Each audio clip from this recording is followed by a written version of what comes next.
硬，有用不完的音效。我们今天接着来讲文字与音效的搭配，快速教会你什么样的效果该用什么样的音效。首先，我们添加好文字，在入场动画这里选择翻动，效果是这样的。然后我们在音效栏搜索快速翻页，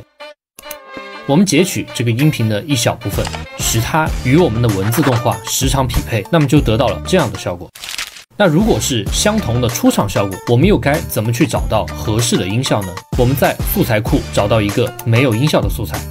将它的时间裁剪为与我们的音效时长一样，然后同时框选音效和这个视频素材，按下 Alt 加 G 键，新建为一个复合片段，然后点击倒放，再按下 Shift 加 Ctrl 加 S 键，就能将倒放后的音频分离出来了，我们就得到了一个能与入场音效匹配的出场音效了。OK， 那么我给大家准备了几种常用的文字效果与音效的搭配，收藏一下，以后肯定用得上。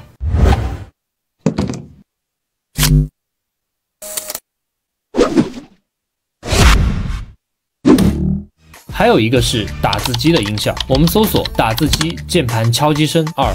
我们注意这个波峰，这里的声音刚好为回车键的声音，所以我们将峰值对齐动画结束的位置，将前后裁剪掉，我们就得到想要的音效了。这个音效能让我们自由地控制时长，点击收藏，方便以后使用。如果你有更多关于剪辑的疑问，欢迎在评论区留言。